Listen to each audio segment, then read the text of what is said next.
world the kingdom suffereth violence, and the violence shall take it by force. If we can't live in peace, then let's die in peace. We're all ready to go. If you tell us we have to give our lives now, we're ready. I'm pretty sure all the rest of the brothers are with me. For months I've tried to keep this thing from happening. You're going to help yourself, but you'll get no help. There's only one hope of glory. That's within you. Nobody's going to come out of the sky. There's no heaven up there. We'll have to make heaven down here. But only at first. Living, you're looking at death. It only looks. Living is much, much more difficult. Raising up every morning and not knowing what's going to be the night's bringing. It's much more difficult. It's much more difficult. Please, for God's sake, let's get on with it. We've lived as no other people have lived and loved. We've had as much of this world as you're going to get. Let's just be done with it. Let's be done with the agony of it.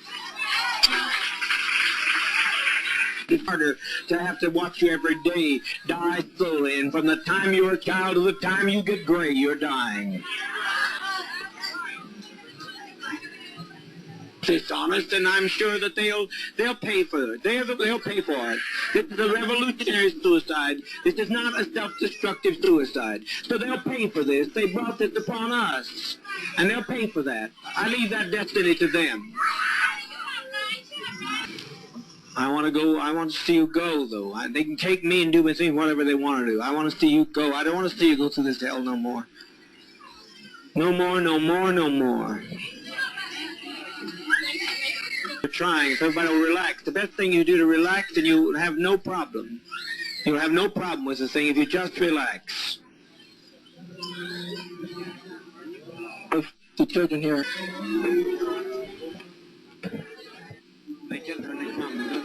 Calm, let's get calm, let's get calm.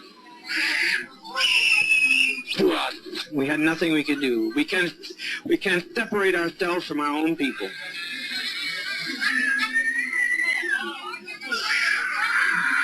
For 20 years laying in some old rotten nursing home.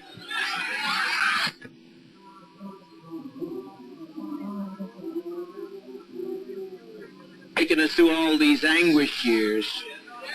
They took us and put us in chains, and that's nothing. There's no comparison to that, to this. They robbed us of our land, and they've taken us and driven us till we tried to find ourselves. We tried to find a new beginning, but it's too late. You can't separate yourself from your brother and your sister. No way I'm going to do it. I refuse. I don't know who fired the shot. I don't know who killed the congressman. But as far as I'm concerned, I killed him. With respect, die with a degree of dignity. Lay down your life with dignity. Don't lay down with tears and agony. There's nothing to death. It's like Max said, it's just stepping over into another plane. Don't be this way. Stop this hysterics. This is not the way for people who are socialists and communists to die. No way for us to die. We must die with some dignity. Mother, mother, mother, mother, mother, please. Mother, please, please, please, don't do this, don't do this. Lay down your life with your child, but don't do this. Free at last. See, keep your emotions down, keep your emotions down. Children, it will not hurt if you'll be quiet, if you'll be quiet. All over, and it's good. No sorrow that it's all over. I'm glad it's over. Hurry, hurry, my children, hurry. All I say, does not fall into the hands of the enemy. Hurry, my children. Hurry. There's seniors out here that I'm concerned about. Hurry. I don't want to leave my seniors to this mess. Quickly, quickly, quickly, quickly, quickly. Sisters. But no, no more pain, I said, Al. No more pain. Jim Cobb is laying down our life. We're not letting them take our life. We're laying down our life. They're taking their lives. We just want peace. Talking to them, all they're doing is taking a drink to go to sleep. That's what death is, sleep. Whatever, I'm tired of it all. Beg you, don't fail to follow my advice. You'll be sorry. You'll be sorry that we do it than that they do it. Must trust you. You have to step across. We used to think this world's not our home. Well, it sure isn't. That's what we were saying. It sure wasn't. He doesn't want to tell him. All he's doing, if they will tell him, assure these children. Some people assure these children of the relaxation of stepping over to the next plane. We've set an example for others. We've set 1,000 people who say we don't like the way the world is. Please stop. Take our life from us. We laid it down. We got tired. We didn't commit suicide. We committed an act of revolutionary suicide, protesting the conditions of an inhumane world.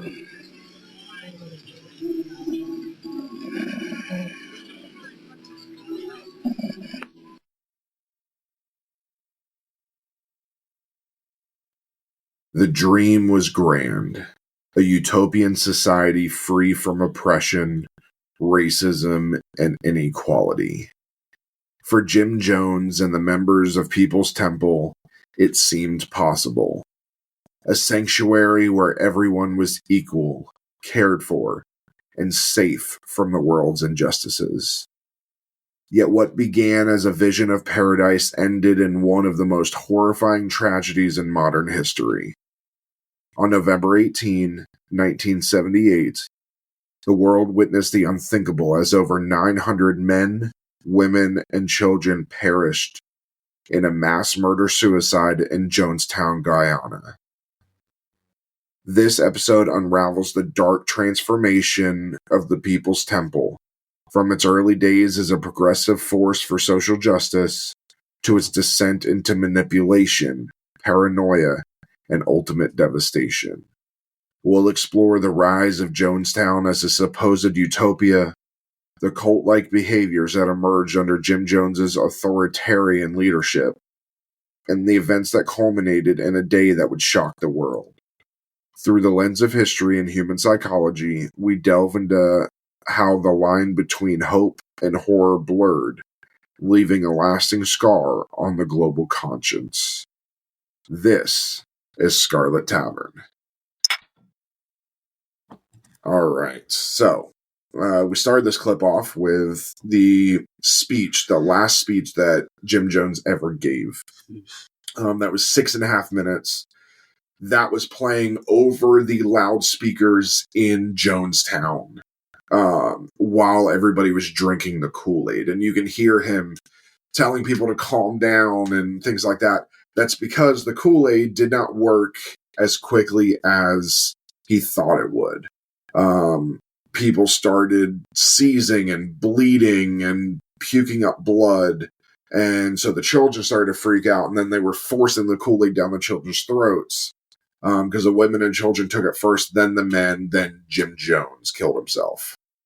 And the whole time this is going on, all we're just hearing him talk. Is it him talking, or is it is it a recording? No, it's him talking live. He has a microphone and he's talking live over these loudspeakers. And there's some people that wanted to go, some people that didn't, and you'll see in this that the U.S. government was right there. They were pressing on him, getting ready to pounce, which is why he decided to do this. And again, this is where the term "don't drink the Kool-Aid" comes from. Or they drank the Kool-Aid. That whole thing comes from this. So, just keep in mind as we get towards the end of this and we start talking about Jonestown itself, there are some things in there that are pretty extreme, such as locking people in boxes, things like that. So keep that in mind as we get to there. And the ending, we're talking about how this mass suicide happened. So listener discretion is advised for I mean, honestly, for all of our episodes. Mm-hmm. If you hear blowing nose and coughing in the background, I am sorry. I am getting over a cold. So, Jim Jones's dream of Jonestown was rooted in his utopian ideals of equality, communal living, and liberation from the oppression he associated with capitalist America. He envisioned Jonestown as a socialist paradise, a refuge where members of the People's Temple could live free from racial prejudice, economic inequality, and societal judgment. It would be a community built on cooperation, shared resources, and collective purpose. Jones framed Jonestown as the ultimate realization of the principles he had preached for years. It was meant to serve as both a sanctuary for his followers and a shining example of the possibilities of socialism. For many who followed him to the jungles of Guyana, the promise of Jonestown was irresistible. A chance to leave behind the hardships of their previous lives and participate in a grand social experiment. Keep in mind that this is the first of its kind. Oh, yeah. You didn't really see communes before this. Obviously, after this, we start seeing more and more and more. Waco, all of that stuff. I mean, there were communes and stuff like that in the 60s, but not religious. Not cultish. No, it's hippies living in a camp, or maybe I think there was a few that were a little bit more organized, but it was not religious. Yeah. It was just peace, love, dope. And then, of course, from here, then we see Waco and things like that. Yeah, and I think Jonestown really was like the first religion. It wasn't the first, because there were other... the first major.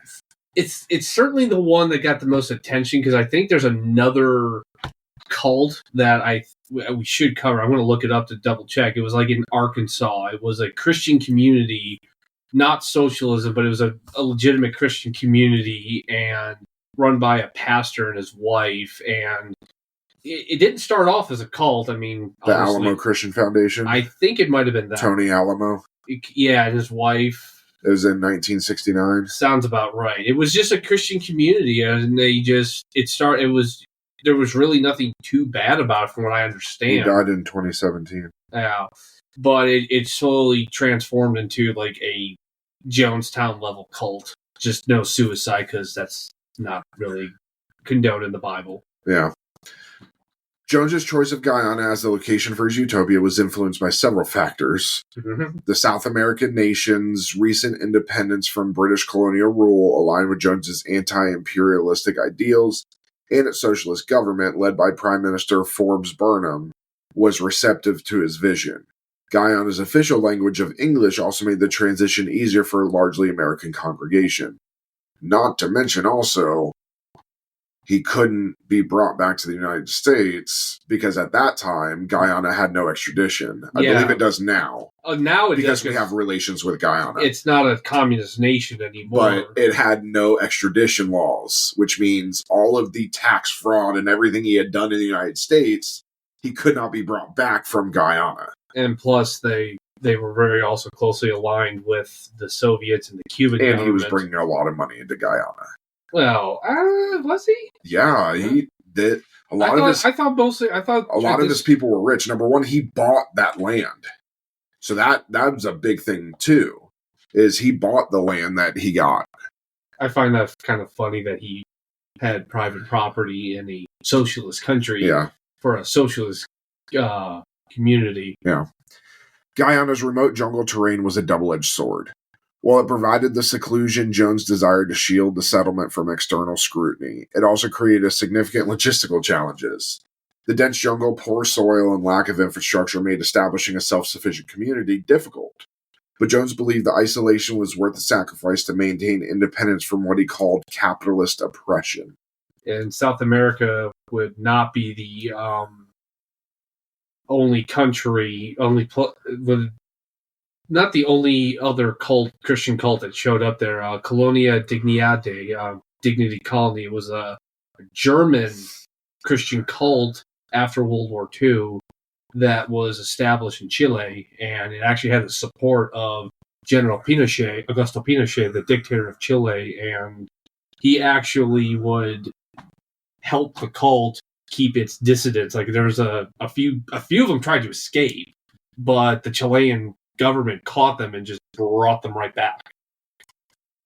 Jones's charisma and financial resources played a key role in securing the land for Jonestown. He courted Guyanese officials with promises of economic development and international recognition. The People's Temple leased a large plot of land in the northwest region of the country near the border with Venezuela. Officially named the People's Temple Agricultural Project, the settlement was intended to demonstrate the viability of communal socialism. And that's exactly what I was saying. So he promised to bring a better economy into here by figuring out agriculture, which they were lacking at that time. Thank you, British imperialism, for teaching you. Obviously, now Guyanese it's much better. Yeah, I don't know. I can't say of how well the country is, but it's not this. So the first settlers arrived in Guyana in 1974 to begin clearing land and constructing the infrastructure for Jonestown. The initial group, led by Temple member Archie James, worked tirelessly to establish basic facilities, including housing, a power station, and farming areas. The dense jungle posed significant challenges, with settlers battling extreme heat, insects, and limited resources. The initial settlers faced grueling labor conditions, working long hours to transform the jungle into a habitable space. Jones's vision demanded total commitment, his followers responded with enthusiasm, believing they were building a community that would serve as a beacon of hope for the world. I can just tell you, obviously I've never been to this area, but I do, my habit and hobby is geography. I can tell just from where they send them, Guyana did not give a shit, because this is the most isolated, roughest area of South America. This, I guarantee, is like, yeah, you can have this land, go for it, whatever. Jungle eat you, before you know it. Their early hardships were mitigated by a strong sense of purpose. Jones constantly reinforced the idea that their struggles were noble and necessary, a small price to pay for the realization of their shared dream. Songs, sermons, and communal meals fostered a sense of unity and solidarity among the settlers. By mid-1977, Jones began orchestrating the mass relocation of his followers to Jonestown. His decision to accelerate the migration was driven by increasing scrutiny of the People's Temple in the United States. Negative press, investigations into alleged abuses, and growing dissent among Temple members created a hostile environment for Jones. He saw Jonestown as both a sanctuary and a way to maintain control over his congregation. Jonestown's population surged from approximately 50 settlers in early 1977 to over 900 by the end of the year. The sudden influx overwhelmed the settlement's infrastructure. Housing became overcrowded, food supplies were stretched thin, and the lack of sanitation posed health risks. The dream of self-sufficiency proved elusive, as the settlement relied heavily on supplies imported from the United States. We must escape capitalism of America, but we have to buy everything from America. Yes. Jones portrayed Jonestown as a thriving success to those still in the United States, encouraging more members to join. Letters, newsletters, and photographs sent back to America emphasized the community's achievements, showing smiling residents and bountiful crops.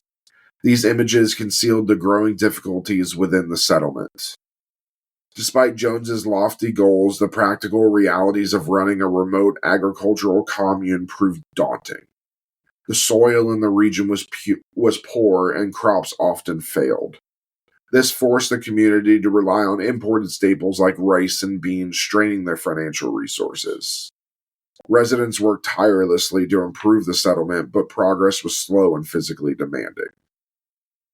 Jonestown's agricultural operations required backbreaking labor. Residents cleared land, planted crops, and tended to livestock with rudimentary tools. The harsh conditions and long workdays left many physically and emotionally exhausted.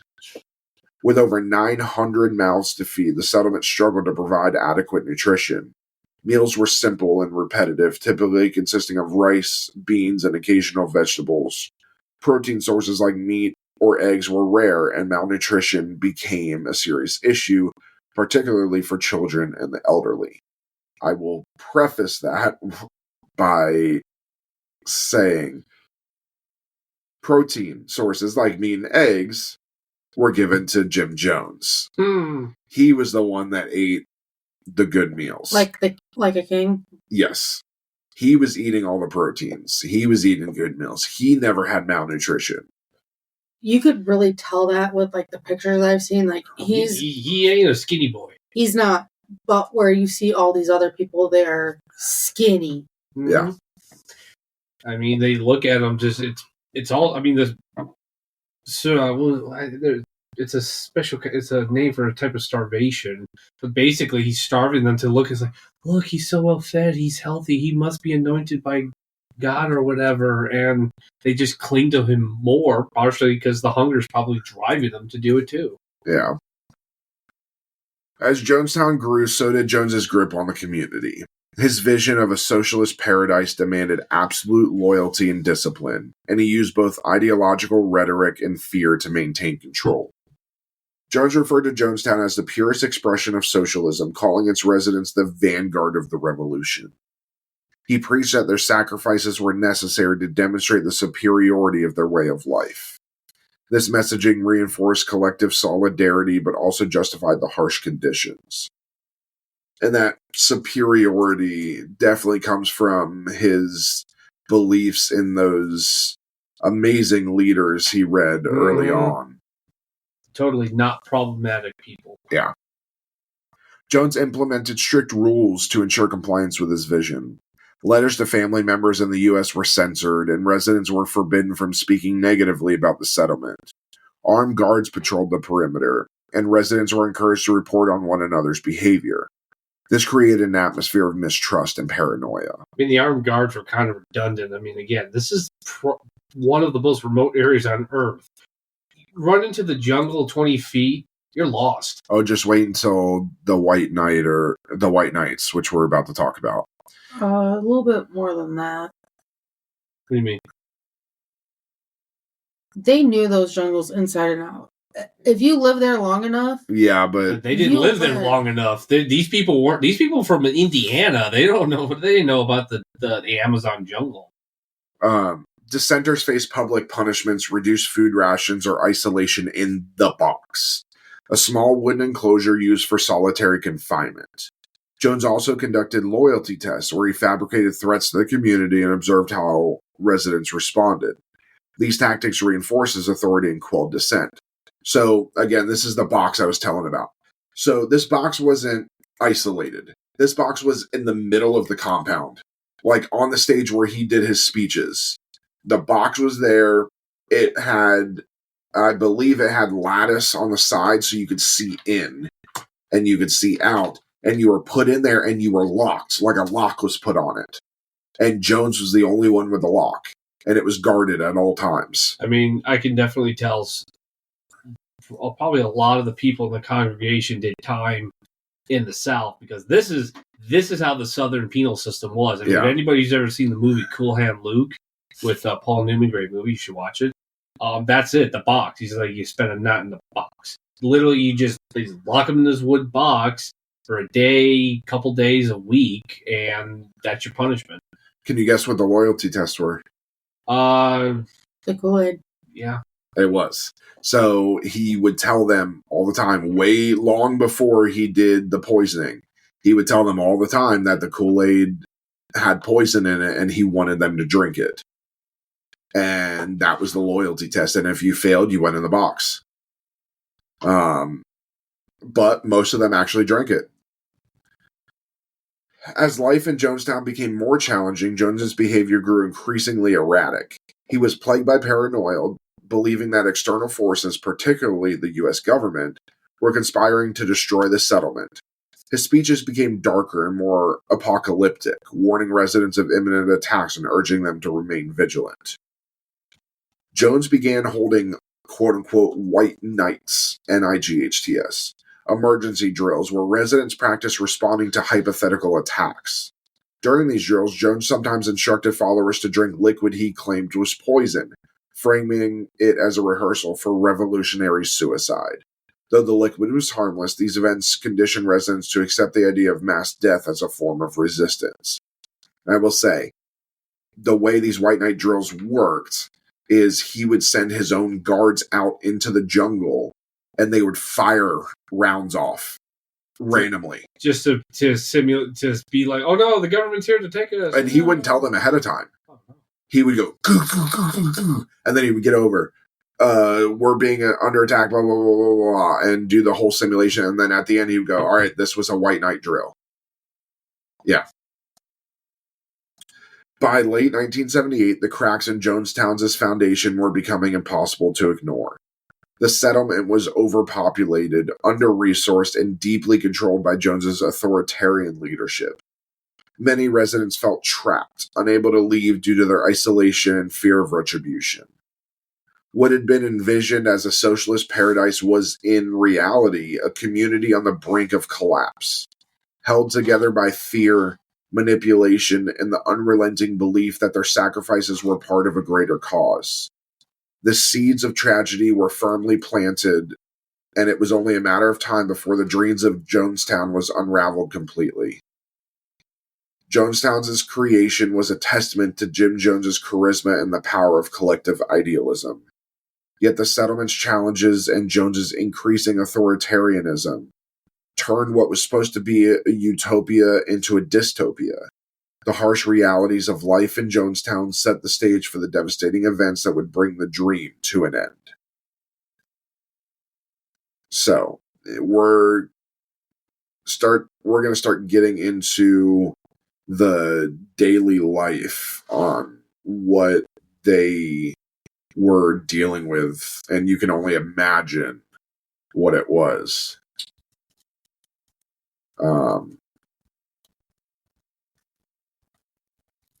So, for those who initially arrived in Jonestown, the settlement was a symbol of hope and a chance to escape the struggles of life in the United States. Jim Jones had promised his followers a socialist paradise, where they could live free from racism, capitalism, and social inequality. The early settlers were inspired by the vision of building a utopia from the ground up, a place where everyone worked together for the collective good. Upon arrival, residents were greeted with a sense of community and purpose. The natural beauty of the surrounding jungle provided a stark contrast to the oppressive urban environments many had left behind. Jones emphasized the importance of communal effort, urging his followers to see themselves as pioneers of a revolutionary new way of life. As Jonestown grew, however, the idealism began to clash with the harsh realities of life in the jungle. What had been portrayed as a thriving commune was, in truth, an isolated and under-resourced settlement struggling to meet the ends of its growing population. Work in Jonestown was relentless. Residents toiled from sunrise to sunset, clearing land, planting crops, and constructing buildings. The jungle terrain was unforgiving, with dense vegetation, poor soil, and oppressive heat, making even the simplest tasks arduous. Many settlers were unaccustomed to such labor, leading to physical exhaustion and frequent injuries. Jonestown's remote location and poor agriculture conditions made self-sufficiency nearly impossible. Despite Jones's claims that the community could sustain itself, the settlement relied heavily on imported supplies, including food, medical equipment, and construction materials. Meals were monotonous and meager, often consisting of rice, beans, and occasional vegetables. Protein sources such as meat or eggs were rare and reserved for Jones and his inner circle. I never understood, with everything we've seen, as much as welcoming as the guy on the government, you would have thought they would have at least helped a little bit. Like, send some construction crews down, do something. I mean, they seem they're both socialists. But the thing is, do we know that they didn't offer? And Jim Jones is like, no, I don't want any help. He wouldn't have turned that down. Yeah, I was about to say. I mean, not from another socialist. Exactly. Government. I mean, I don't. From the U.S., yes, but a socialist government, no. I can't help but wonder if this really was a mutual respecting, or if the guy in East government was just like, yeah, whatever. Yeah. Probably it was just, yeah, whatever, don't care. You're giving us money, So why should we? We don't care. Jones has gotten into a lot of financial trouble back in the United States. You think he would have used some of that money to buy some construction equipment to clear the land? Yeah. But it also depends. The construction equipment is expensive as fuck. And I'm sure, given the location of this place, it probably... And you'd have to... Well, this is the 70s. It's not that expensive. No. And everything was made out of wood. It's not like they're building concrete and all of that. So, with over 900 residents, Jonestown quickly became overcrowded. Housing was sparse, and many families were crammed into small cabins or communal dormitories. Privacy was virtually non-existent, and the lack of proper sanitation facilities exacerbated health issues. And I believe there is... Let me see if I can find it. What are you looking for? Yeah, there it is. So, this is some of the housing in Jonestown. Yeah, it's very Spartan, very... I mean, good God, the Hutmans in San Antonio that we all trained in were more luxurious than that. Very much so. I hated those things. Ugh, everybody did. They were just... Actually, I was in horrible. the dorm. I mean, Guys were in the Hutmans and the girls were in either. the dorms. Am I the only one? dorms. Am I the only one who had to suffer in that wooden hellhole box? And then in tech school, I had the firehouse. I hate you both. I had G-Bay. You had Jailhouse, didn't you? Yeah, I had Jailhouse. I had G-Bay. Doesn't exist anymore. Yeah, I know it doesn't. Thank It's God, because down. it was... I had G-Bay. Firehouse got redone, too. I got bronchitis because of the mold in that. I don't believe G-Bay exists anymore. I don't think it does either. Gay Bay's gone? Yeah. I was trying not to say that. Why? We're not censored here. Yeah, I believe that's gone now. Probably. I'm the only one here who experienced the Hutmans. For all of those you don't know, who's any security forces members from security forces, you know exactly what we're talking about. Yeah, the Hutmans are just basically exactly what they sound. They're these just smallish wooden houses that fit about. Yeah, they redid it. That's Firehouse now. Oh, God, it looks like a resort. It looks better than when I was there, and ours was good, although the cameras didn't work. Yeah, they're just basically a wooden little house, mini house, fits 6 people, 3 on each side. That's what the Hutmans are, but it's in the middle of Texas Hill Country. It can't pull us. It's hot. It's uncomfortable, and the bathrooms were unsanitary and roach infested. I mean, that was anything. See, our issue with the dorms is they got way too cold.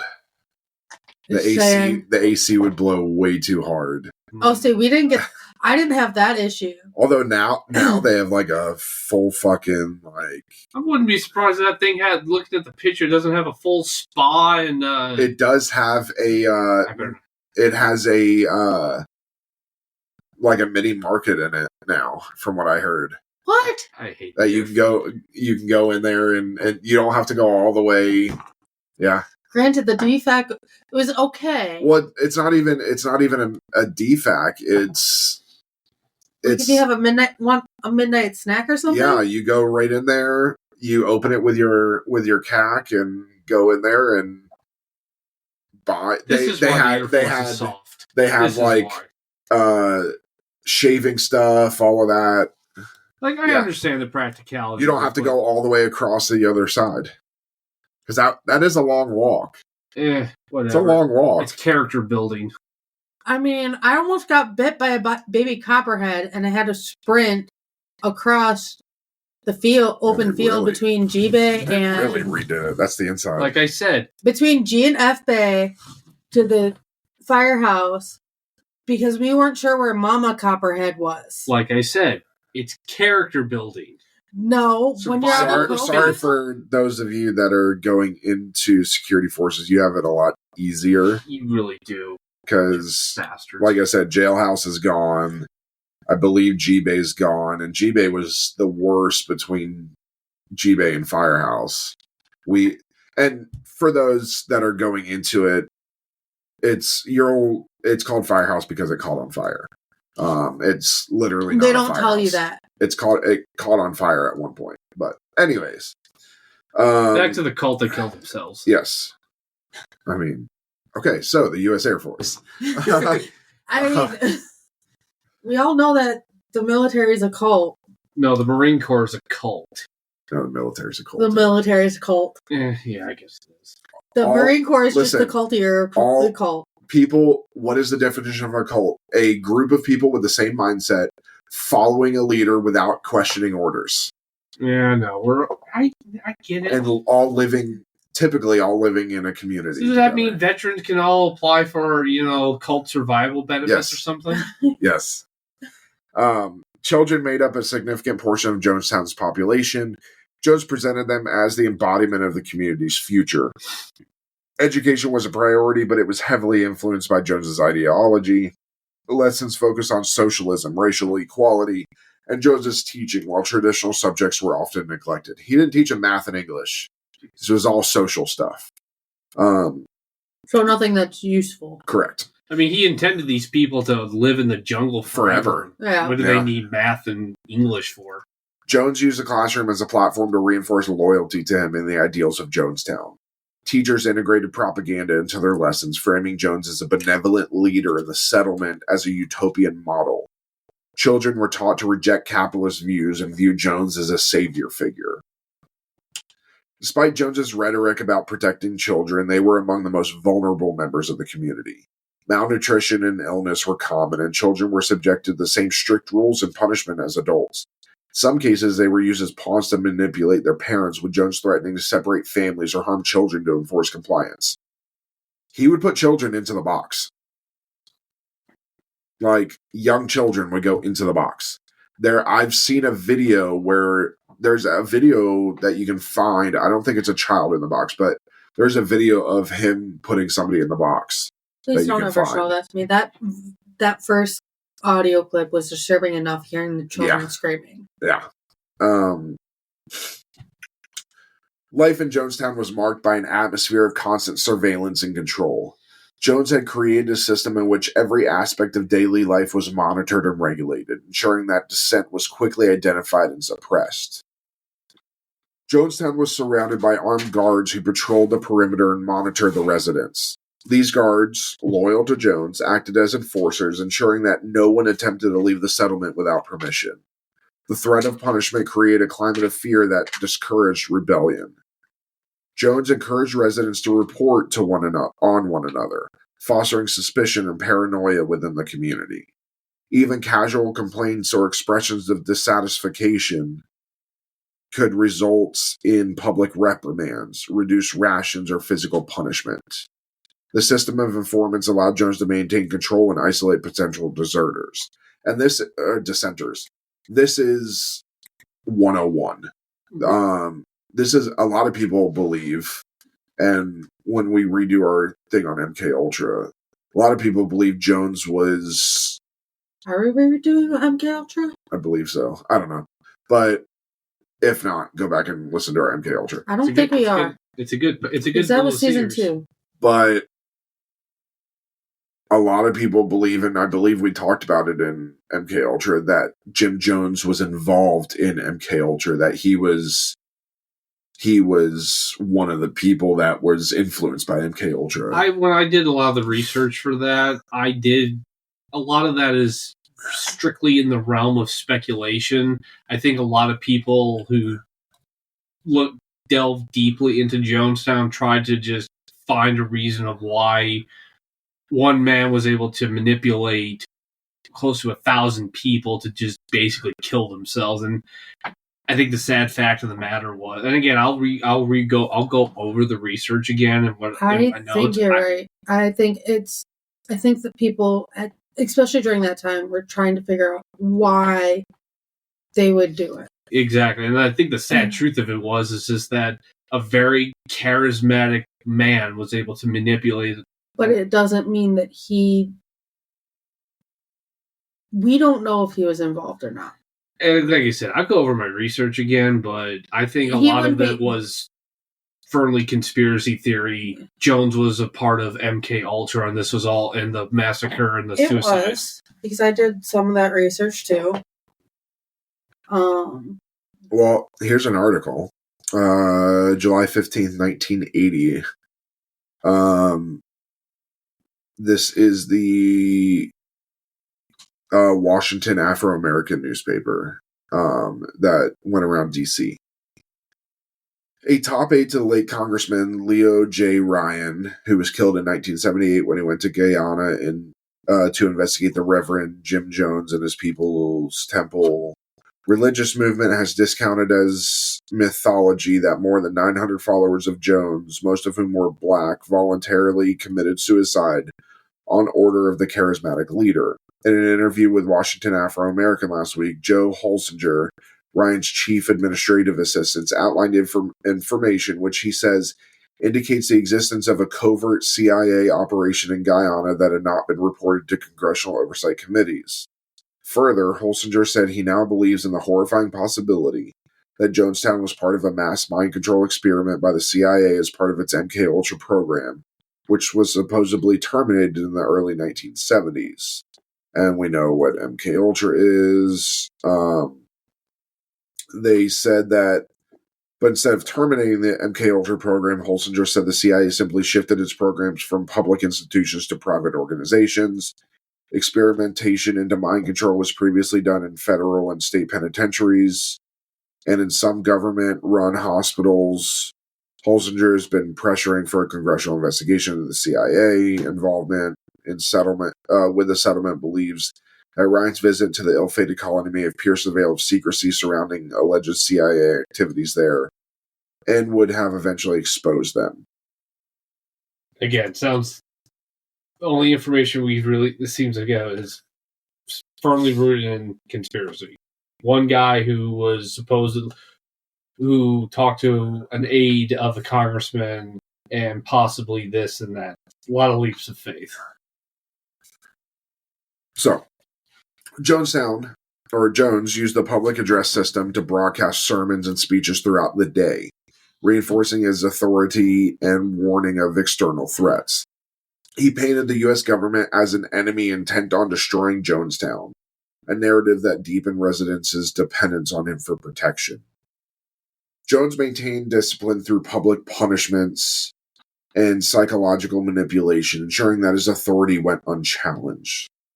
Residents who disobeyed rules or questioned Jones's authority faced harsh consequences: public beatings, confinement in the box, a small wooden enclosure used for solitary punishment, and even forced drugging were common methods of discipline. These punishments served as both a deterrent and a demonstration of Jones's power. And again, Jones frequently staged white knight emergency drills in which residents were told they were under attack by external enemies. During these drills, residents gathered in the central pavilion to await instructions. Jones sometimes distributed a liquid he claimed was poisoned, demanding that residents drink it as a test of their loyalty. Although the liquid was harmless, the drills conditioned residents to accept the idea of mass suicide as a potential response to external threats. As Jonestown faced increasing challenges, Jones's behavior became increasingly erratic. His health was declining, partly due to his heavy use of drugs, including amphetamines, barbiturates, and tranquilizers. He often appeared disoriented and incoherent during his speeches, further alarming the residents. Surprised he was able to even make his speeches when he's hopped up on all that shit. Oh, yeah. Jones became obsessed with the idea that Jonestown was under imminent threat from the U.S. government, defectors, and even the Guyanese authorities. He frequently warned residents of impending attacks, using fear to justify his authoritarian rule in the harsh conditions of life in Jonestown. Jones's paranoia extended to his inner circle as he began suspecting even his closest aides of betrayal. His isolation and reliance on loyalists who reinforced his delusions further distorted his perception of reality. This detachment from the outside world contributed to the escalating instability within Jonestown. Despite the difficulties, there were moments when residents found solace in their shared purpose. Communal meals, songs, and celebrations helped maintain morale, and many members still believed in the dreams of Jonestown. These moments of unity reinforced the idea that their sacrifices were meaningful and necessary. For many residents, the hardships of Jonestown were seen as a temporary challenge that could be overcome through collective effort. The belief in a brighter future and a sense of belonging within the community sustained them, even as conditions worsened.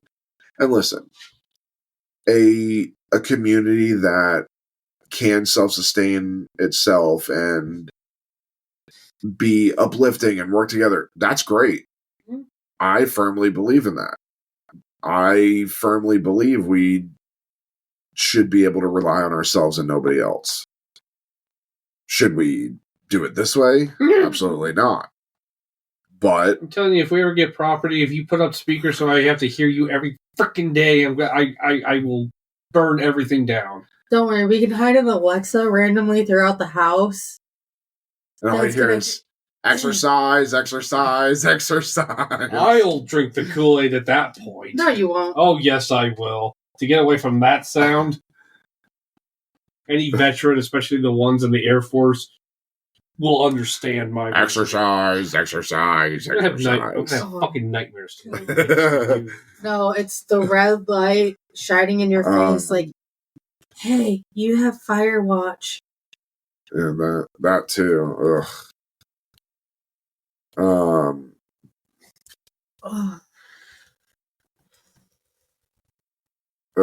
Let's see here.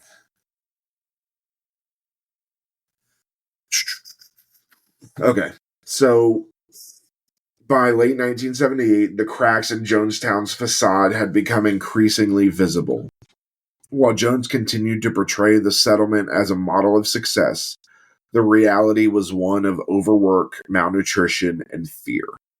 Many residents began to question their decision to move to Jonestown, but leaving was nearly impossible due to the settlement's isolation and Jones's strict control. Keep in mind that where they lived, you had a helicopter basically in and out. Well, they were near an airport. Like, there's an airport that was like correct, fairly down the road, so it's still a nice area. But that really was kind of the only most efficient. We'll see when the congressman comes in. He comes in by helicopter. I thought it was airplane. No, it's helicopter. He gets shot on the helicopter. No, he gets shot on the airplane because he had to delay a day because so many people wanted to come with him. So that's why he went and got an airplane to land there. So then he could take all the people that wanted to leave. Defectors and dissenters began to voice their concerns more openly, though often at great personal risk. These individuals would later play a crucial role in exposing the truth about Jonestown to the outside world.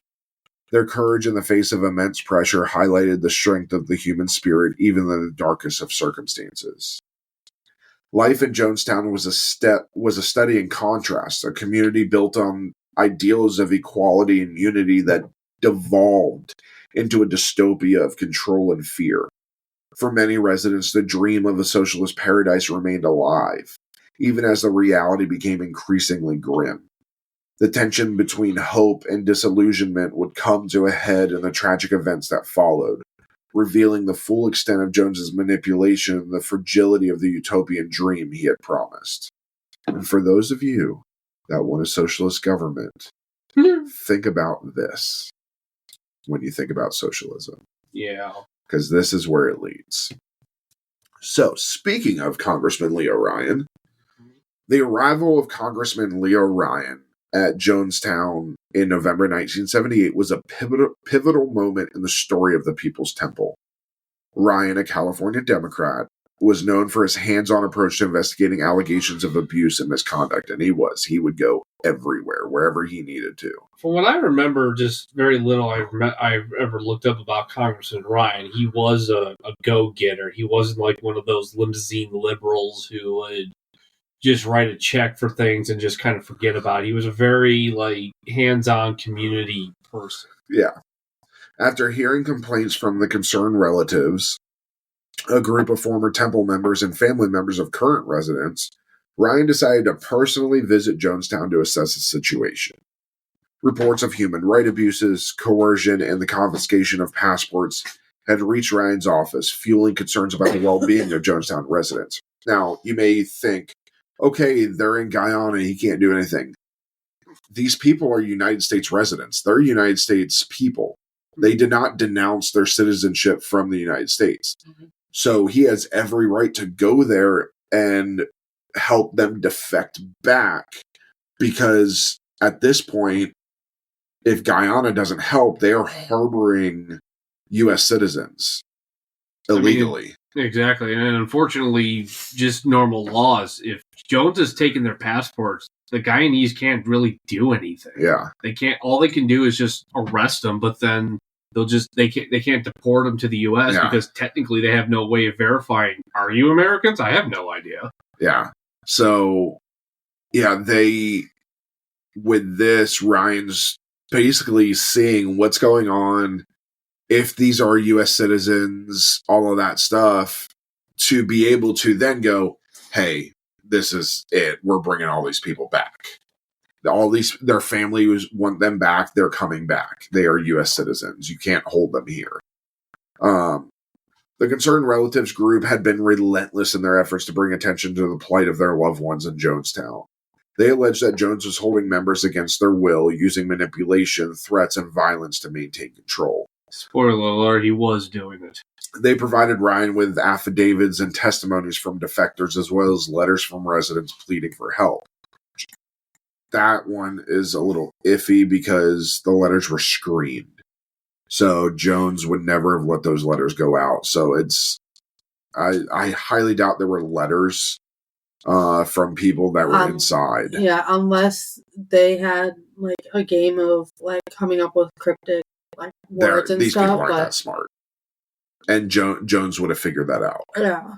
Well, you never know. He was high on drugs all the time. But he was paranoid. Yeah, I'm sure.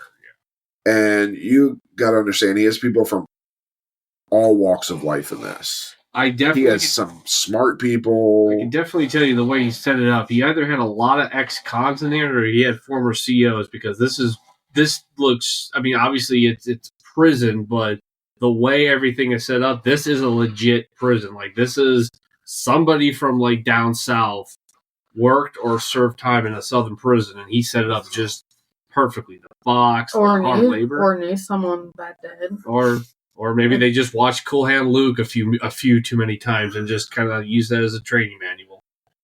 The growing media scrutiny of Jonestown also added pressure on Ryan to take action. Journalists from major outlets had begun investigating the People's Temple, uncovering troubling details about its operations both in the United States and in Guyana. Ryan's decision to travel to Jonestown marked an unprecedented step in holding Jones accountable, as it was rare for a sitting congressman to undertake such a dangerous mission. And again, keep in mind, he is a United States congressman flying into Guyana, which at this point was unheard of.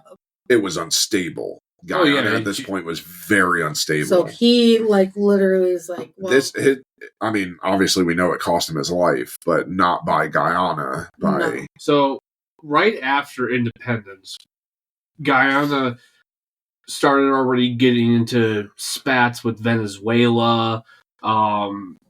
Venezuelan troops had already, on a number of times, had already gone into Guyana for territorial disputes. I'm actually shocked that they actually put them near there, or they went there. Just again highlighting that they didn't give a shit, because up until a few years before the massacre of 1978, Venezuela was invading that area. This was being occupied by Venezuelan soldiers. So This is not a very stable, this is an unstable region in an unstable country. Ryan did not travel alone. His delegation included several members of the Concerned Relatives group, staff members, journalists from NBC and other outlets, and U.S. Embassy officials. The group flew to Georgetown, the capital of Guyana, on November 15, 1978, and spent 2 days coordinating with the Guyanese authorities before making their way to Jonestown.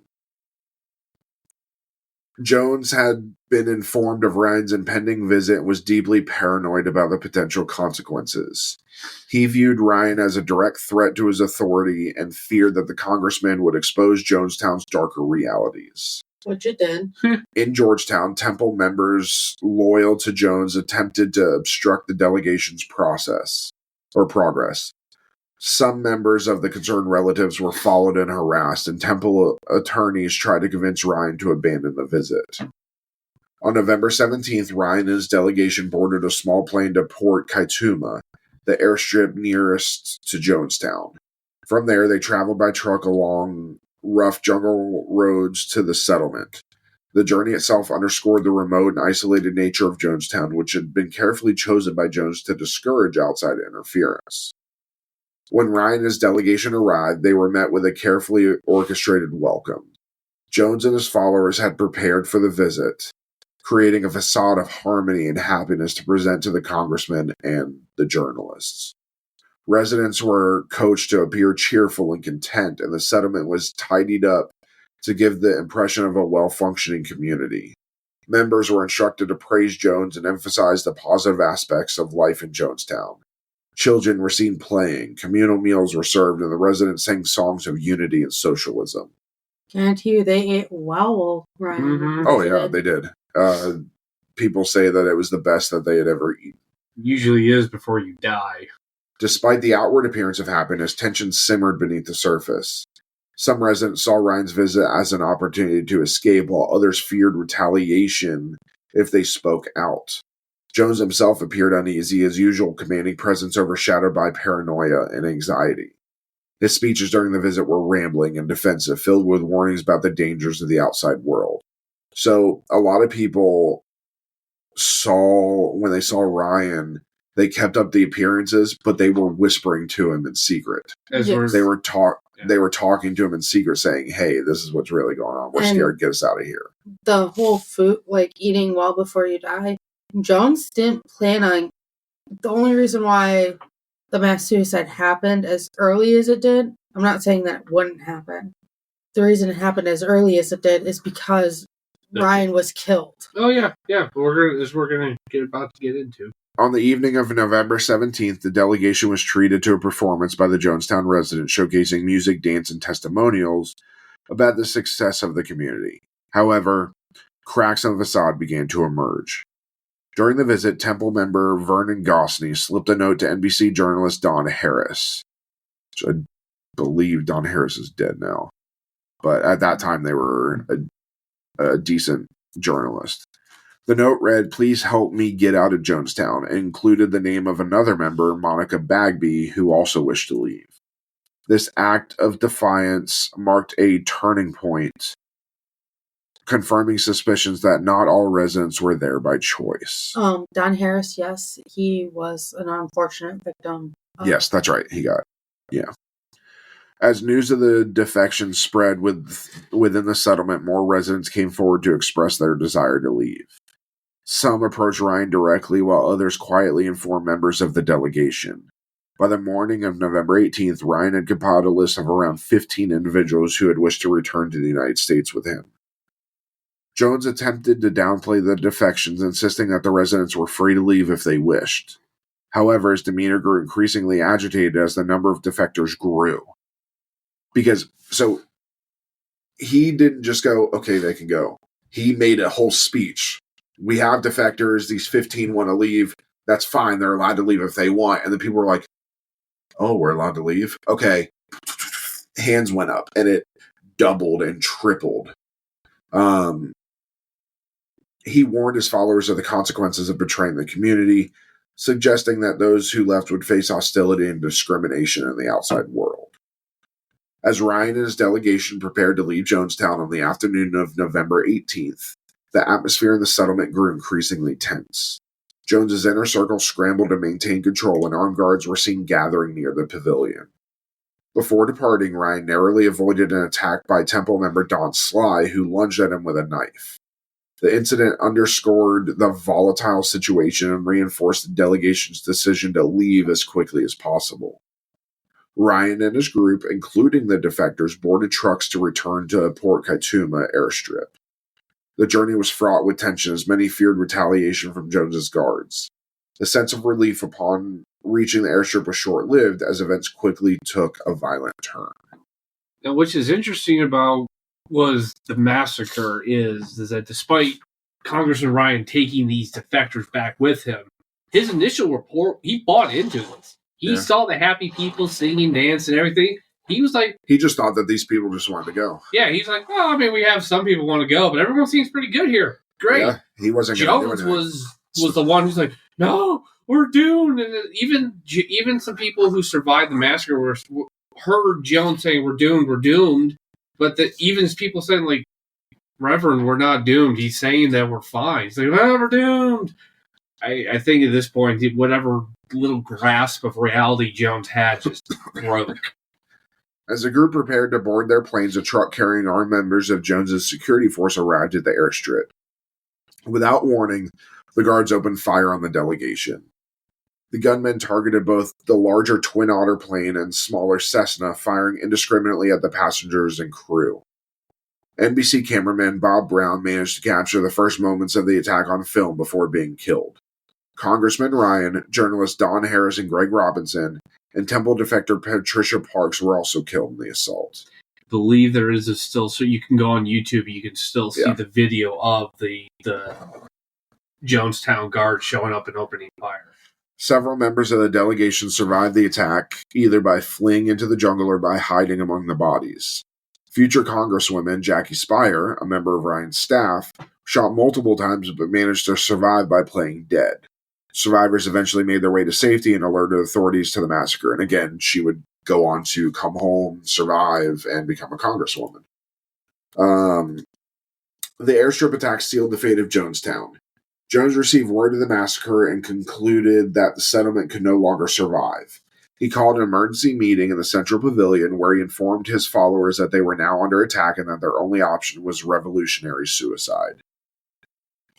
Jones's rhetoric during the meeting was filled with despair and justification. He portrayed the deaths at the airstrip as evidence of the world's hostility towards Jonestown, framing the community's impending mass suicide as an act of defiance rather than surrender.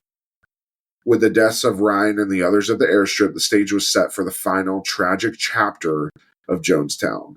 The events of November 18 would become one of the most devastating and haunting episodes in modern history, a grim testament to the dangers of unchecked power and ideological fanaticism. Congressman Leo Ryan's visit to Jonestown was a moment of hope for many residents, but ultimately ended in tragedy. His efforts to investigate the settlement and advocate for its residents were met with violence and betrayal, underscoring the extent of Jim Jones's control and paranoia. The airstrip attack not only claimed Ryan's life, but also set in motion the events that would lead to the mass deaths in Jonestown later that same day. The courage of Ryan and his delegation remains a powerful reminder of the importance of standing up to authoritarianism even in the face of overwhelming danger. And funny enough, Congresswoman Spear, actually not too long ago, she was still serving in Congress. She decided not to run for Congress in 2022. The tragedy at Jonestown on November 18, 1978, was the culmination of Jim Jones's escalating paranoia and the psychological control he exerted over his followers. After receiving word that the airstrip attack had failed to eliminate all of Congressman Leo Ryan's delegation, Jones gathered the residents of Jonestown in the Central Pavilion. He declared that the outside world was coming for them and that their only escape was through revolutionary suicide. The pavilion, the heart of Jonestown, was a large open-air structure where residents had gathered daily for Jones's sermons and communal meetings. On this day, it became the site of one of the most devastating mass deaths in modern history. Armed guards surrounded the pavilion, making it clear that residents that leaving was not an option.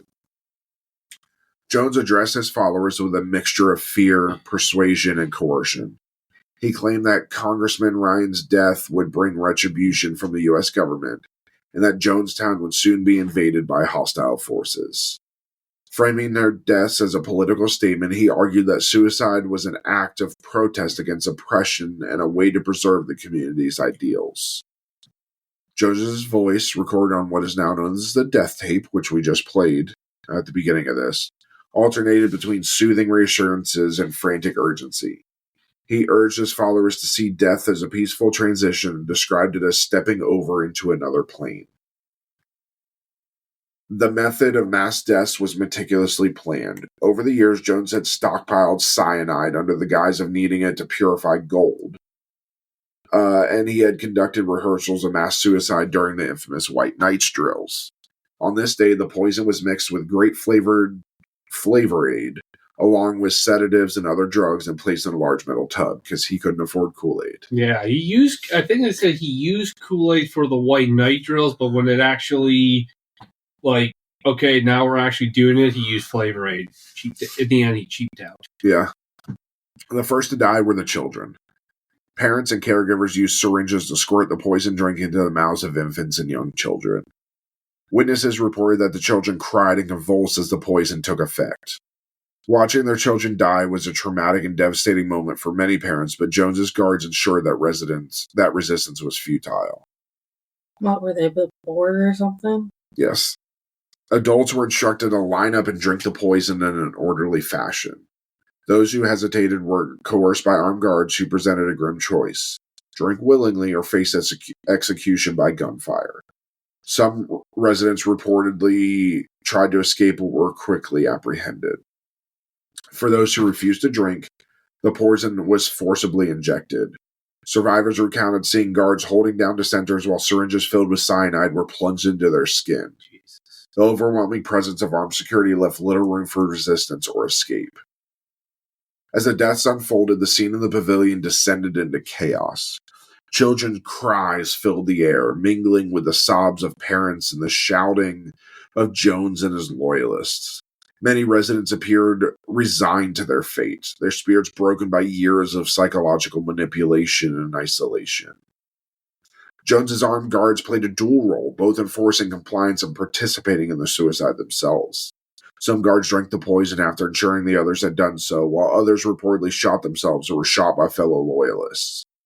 The guards' presence ensured that the mass suicide unfolded as Jones intended, with minimal resistance. Jones himself remained seated on a chair near the stage watching the deaths unfold. He continued to speak over the public address system, urging his followers to embrace death as an act of defiance and loyalty. His voice grew weaker and more erratic as the poison took its toll on the community. And it was a wicker chair that he would sit in, almost like a rocking chair. And that's where he would do his speeches from, too.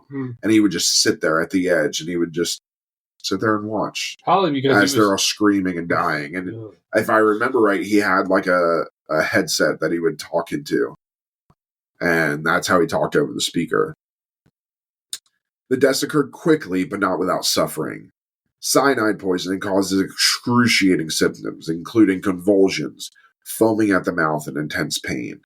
The pavilion became a scene of horror as bodies began to pile up in concentric circles around a central stage.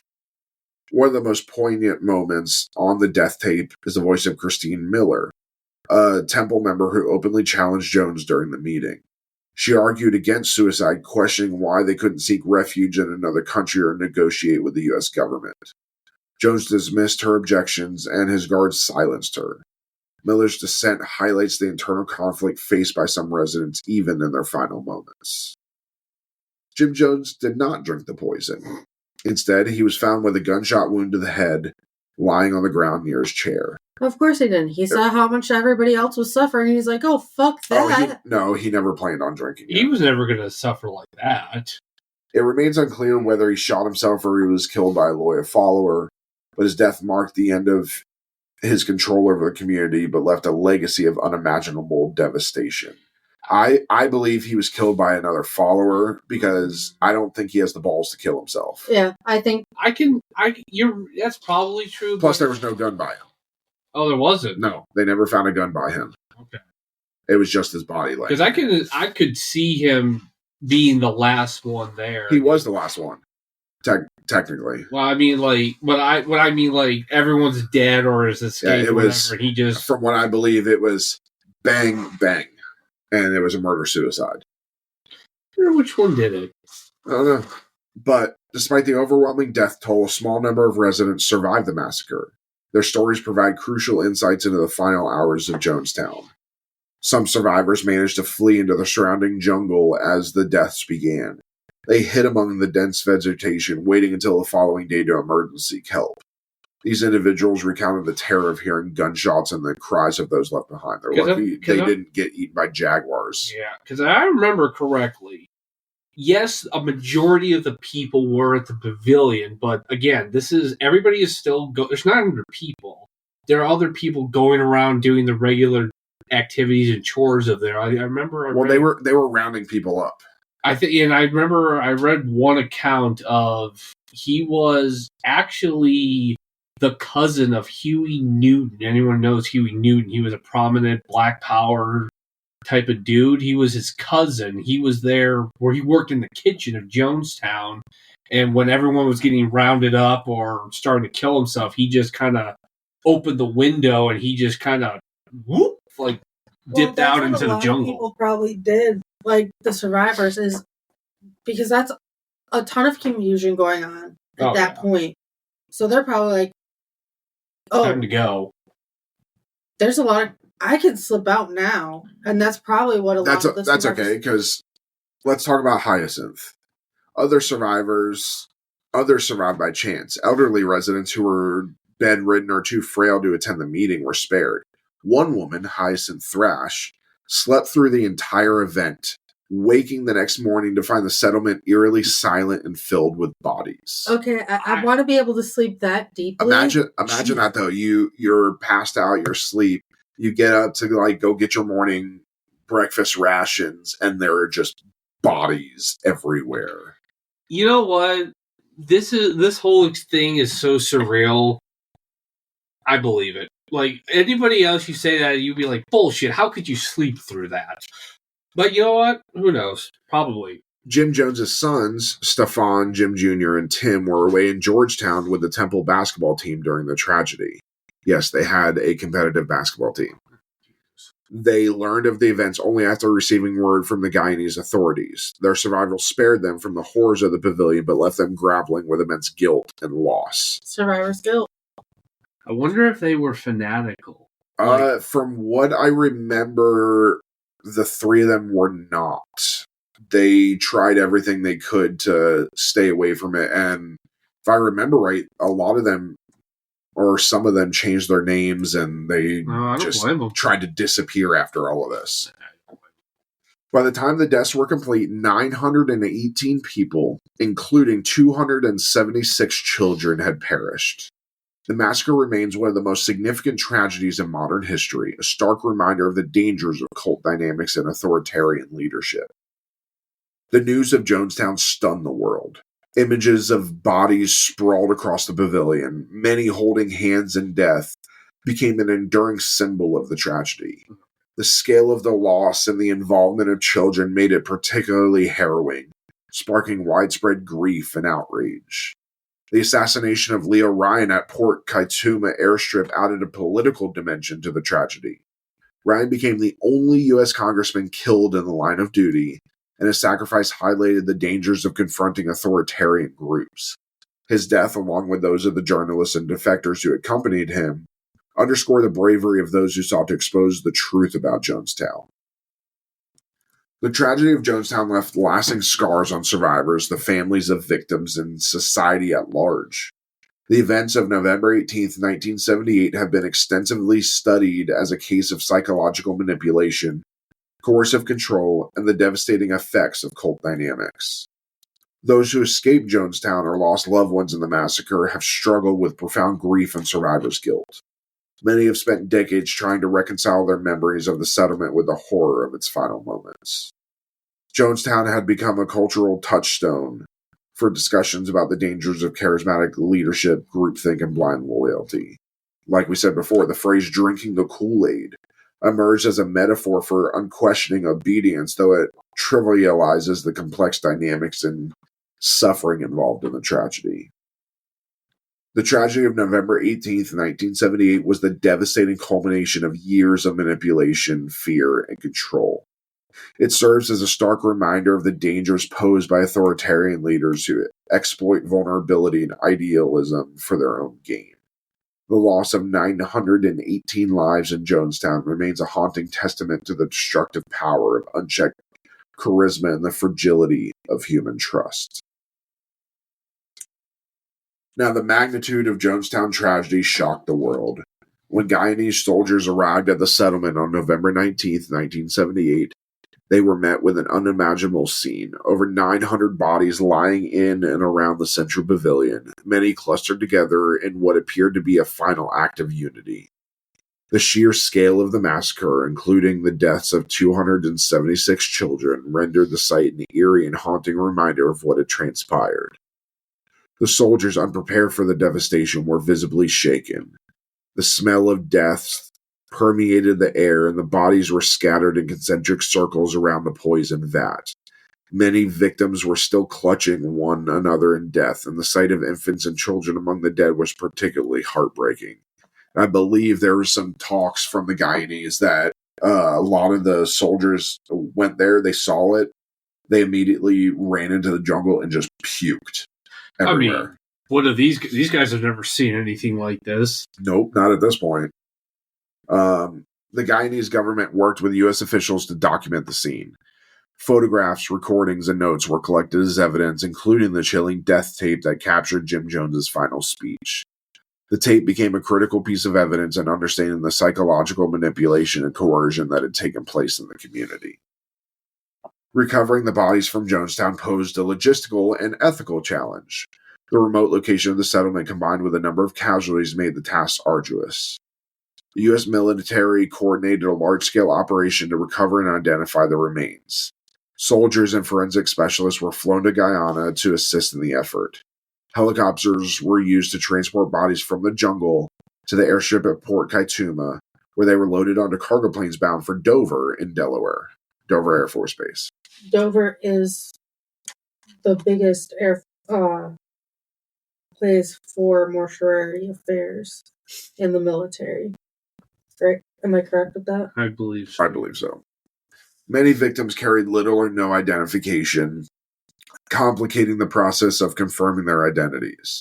Autopsies revealed cyanide poisoning as the primary cause of death, though some victims were found to have gunshot wounds or needle marks, indicating they were either executed or forcibly poisoned. Relatives in the United States faced the painful process of identifying their loved ones and arranging for burials. So keep in mind with how many this was. So typically when you go to identify a body, you walk into a morgue, they pull out the drawer, open, and boom, because they know who it is and you're just identifying. Well, they don't know who any of these people are. So from what I remember, they basically lined all 900 people up, like had them out in one of the bunkers and had all of their faces exposed, and the people had to walk through and identify. How would they do that with children? Because I'm assuming some of these people didn't even know that They wouldn't. But what they would be able to do is, at that point, you would identify the adult, and then you would DNA test. Okay. At that point. It would be hard. Plus, you would more than likely see characteristics. Plus, most of the children are going to be in the arms of the parents. So they would keep them together in the transportation and notated and all of that. In cases where families could not afford burial or where identification was impossible, many bodies were cremated. Over time, memorials were established in various locations to honor the victims, including a granite plaque at Evergreen Cemetery in Oakland, California. A small number of individuals survived the massacre, and their testimonies provided critical insights into the events leading up to November 18, 1978. These survivors faced immense psychological and social challenges as they tried to rebuild their lives. Some survivors fled into the jungle during the final moments of the massacre. They recounted the chaos and fear as residents were coerced or forced to drink the poison. Their stories highlighted the tension between loyalty to Jim Jones and the instinct to survive. Jim Jones's sons, Stefan, Jim Jr., and Tim, once again, were in Georgetown with the Temple's basketball team during the massacre. They learned the tragedy only after it had occurred. Their survival spared them from death, but left them grappling with profound guilt and the task of explaining their father's actions to the world. Some elderly residents who were too frail to attend the meeting in the pavilion survived by sheer circumstance. Others hid in dormitories or simply refused to comply, hoping to be overlooked. Their survival became a source of guilt as they questioned why they had been spared when so many others had perished. The Jonestown tragedy had far-reaching legal and political consequences, prompting investigations, lawsuits, and reforms aimed at preventing similar events in the future. The U.S. government launched multiple investigations into the People's Temple and Jim Jones's leadership. Authorities examined financial records, correspondence, and testimonies from defectors to piece together the organization's activities leading up to the massacre. Allegations of abuse, fraud, and coercion painted a damning picture of Jones's manipulation and authoritarian control. Relatives of the deceased filed lawsuits against the People's Temple and its leadership, seeking compensation for the loss of their loved ones. Some lawsuits also targeted the U.S. government, accusing it of failing to intervene despite numerous warnings about Jones's abusive practices. And I believe also at the aftermath of the airport massacre, they actually captured, I'm reading here, they captured one of the gunmen, Larry Layton. He's the only person who ever served time and was convicted for his involvement in the Jonestown Massacre. The guy in East tried to try him, but whatever reason, he said, I was brainwashed, and then they just deported him back to the U.S., and he was actually, they couldn't convict him for murder in Guyana, but they did get him for conspiracy and aiding and abetting for the murder of the congressman and everything, and he served in prison, but he was actually paroled in 2002, actually. He's the only person to ever have been held criminally responsible for what happened in Jonestown. Nobody alive left. I mean, technically speaking, he got convicted for killing the congressman or helping to kill the congressman. The actual suicide for the whole massacre and everything, he actually wasn't there, but I believe they actually found a written by, I'm not sure if this is his wife, Caroline Layton. They found her body with a suicide note. It said, like, I leave all my assets to the Communist Party of the USSR. They found quite a few of those last will and testaments. The Jonestown Massacre spurred increased public and governmental awareness of the dangers posed by cults and high control groups. Nonprofit organizations dedicated to cult education and recovery were established, and some states passed laws aimed at regulating religious and communal organizations. The event at Jonestown left an indelible mark on popular culture and collective memory. Over the decades, Jonestown had become a symbol of the dangers of blind faith, charismatic leadership, and the ideological extremism. The phrase, drinking the Kool-Aid, became a cultural shorthand for blind obedience or questioning loyalty. While often used flippantly, the phrase trivializes the suffering of the victims and overlooks the coercion and manipulation that led to their deaths. Tragedy has been the subject of numerous books, documentaries, films, and podcasts, such as Scarlet Tavern. Works such as Tim Reiterman's Raven, the untold story of Reverend Jim Jones and his people, and Stanley Nelson's documentary Jonestown, The Life and Death of People's Temple have sought to provide nuanced and detailed accounts of the events. The scale of the tragedy, combined with the psychological and sociological dynamics at play, has kept Jonestown in the public consciousness. Scholars, journalists, and psychologists continue to study the events as a cautionary tale about the potential for manipulation and abuse in close communities. Many survivors of Jonestown have dedicated their lives to preventing similar tragedies. They work to raise awareness about the dangers of cults and authoritarian leaders, often sharing their personal stories to educate others. Survivors have spoken out about their experiences, participating in documentaries, interviews, and public speaking engagements. Their goal is to shed light on how individuals can be drawn into high control groups and to provide support for those seeking to leave such environments. For survivors and the families of victims, the path to healing has been long and difficult. Many continue to grapple with grief, guilt, and the trauma of their experiences. Support groups and counseling have played a vital role in helping them rebuild their lives. While Jones's death marked the end of his direct influence, his actions have continued to be scrutinized and condemned. He is remembered as a symbol of the dangers posed by charismatic but manipulative leaders who exploit their followers for personal gain. Some historians argue that Jones was a deeply committed socialist who genuinely believed in his vision of equality, while others see him as a manipulative opportunist who used ideology as a means of control.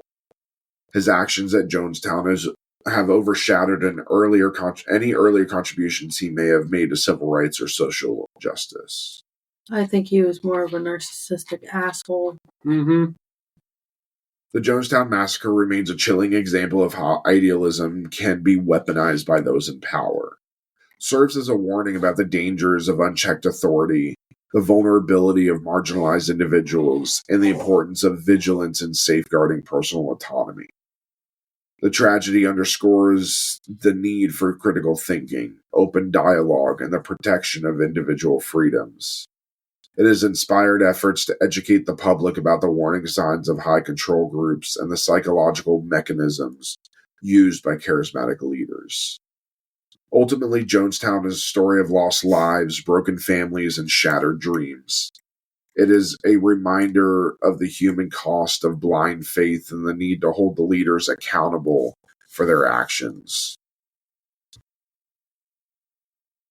The aftermath of Jonestown was as complex and far-reaching as the tragedy itself. It left a legacy of grief and unanswered questions, but it also sparked important conversations about power, trust, and the resilience of the human spirit. The lessons of Jonestown continue to resonate, reminding us of the dangers of surrendering personal autonomy and the vital importance of critical thought and accountability. So, that is the end of Jonestown. And we move on from that John Leonard Orr. to John Leonard Orr, the firefighter who decided to become a firebug. Mm-hmm. So, we want to thank everybody for listening, and thank you for visiting the Scarlet Tavern. Please remember to return your glasses, push in your seat, and as always, tip the bard.